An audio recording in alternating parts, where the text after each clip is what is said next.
In this guide, I'm going to show you how you can turn passive mode on or off here in GTA 5 Online. If this guide does help you out, make sure to like the video and subscribe to the channel with all notifications on. It really does help the channel and lets us know that you want more content like this. We'd greatly appreciate it, and if at any point throughout this guide you do have any questions, just ask them down in the comment section below and we can help you out further. I'm going to be doing my best to reply to every single comment down there. And now to do this, what you're going to want to do is open up the interaction menu, and it does kind of depend on your platform on how you do this. If you're on PC, just press M on your keyboard. If you're on PS4, PS5, just press and hold down on that touchpad. Or if you are on Xbox One, Xbox Series X or S, go ahead and press, the view button or the select button and then just hold this down. And it's going to bring up a page that looks like this. Once you're on this page, you're going to want to scroll all the way down to the very bottom and you're going to see an enable passive mode option. Go ahead and select that to turn passive mode on. Now, when passive mode is enabled, you can't attack other players and they can't attack you. And if you ever want to turn this off,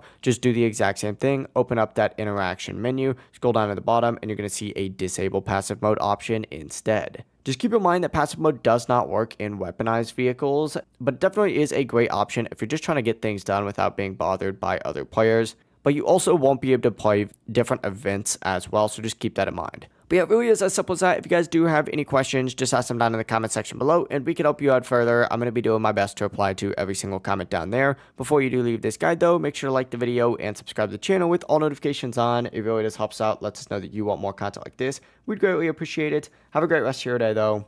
Peace.